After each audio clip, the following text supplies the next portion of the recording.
Assalamualaikum warahmatullahi wabarakatuh.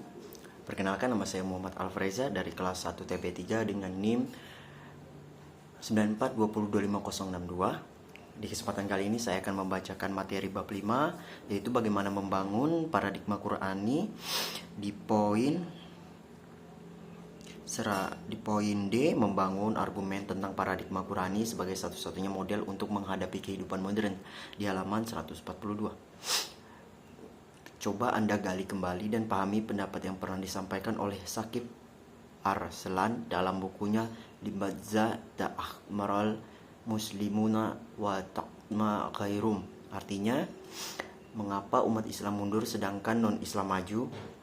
Penulis buku itu menyimpulkan bahwa umat Islam mundur karena mereka meninggalkan ajarannya, sedangkan non-Islam maju justru karena mereka meninggalkan ajarannya. Sejalan dengan pemikiran Arslan tersebut, para pembahur sepakat bahwa untuk kemajuan Islam, umat Islam harus berkomitmen terhadap ajarannya. Mustahil ajaran dimaksud Quran dan Sunnah bukan ajaran-ajaran yang bersumber dari budaya selain Al-Quran dan Sunnah. Tidak sedikit orang berpandangan bahwa untuk maju justru mereka harus meninggalkan ajaran Islam, sehingga mereka harus mengembangkan budaya sekuler Islam dalam segala segi kehidupan. Sementara bagi umat Islam, untuk maju tidak perlu mengambil sekularisasi, malah sebaliknya, harus berkomitmen terhadap ajarannya. Mengapa umat Islam dapat maju tidak perlu mengambil jalan sekularisasi? Jawabannya tentu saja yang pertama, karena ajaran Islam yang sumbernya Al-Quran dan hadis bersifat syumul, artinya mencakup segala aspek kehidupan. Kedua, ajaran Islam bersifat rasional, artinya sejalan dengan nalar manusia sehingga tidak bertentangan dengan iptek. Ketiga, ajaran Islam berkarakter. Keempat, ajaran Islam bersifat takilat takhalif, artinya tidak banyak beban karena beragama itu memang mudah.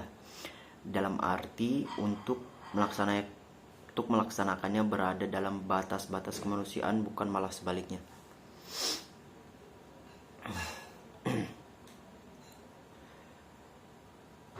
Tidak ada yang di luar kemampuan manusia untuk melaksanakannya. Allah sendiri menyatakan dalam banyak ayat bahwa yang dikehendaki oleh Allah adalah kemudahan bagi umat manusia, bukan kesulitan.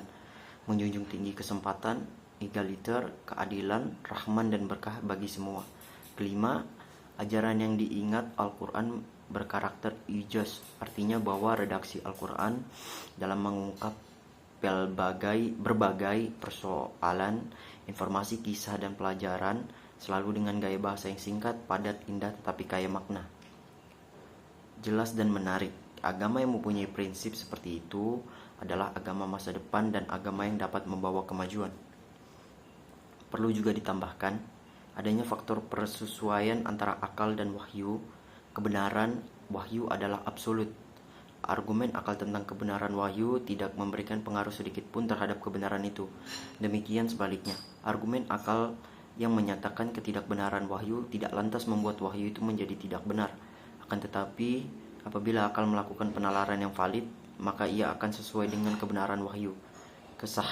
Kesaksian proses transmisi dan autoritatif menurut Juha S. Praja 2002-77 melahirkan ilmu tafsir dan ilmu hadis yang kemudian berkembang menjadi landasan ilmu-ilmu lainnya termasuk filsafat Islam. Sekian dari bacaan saya. Wassalamualaikum warahmatullahi wabarakatuh.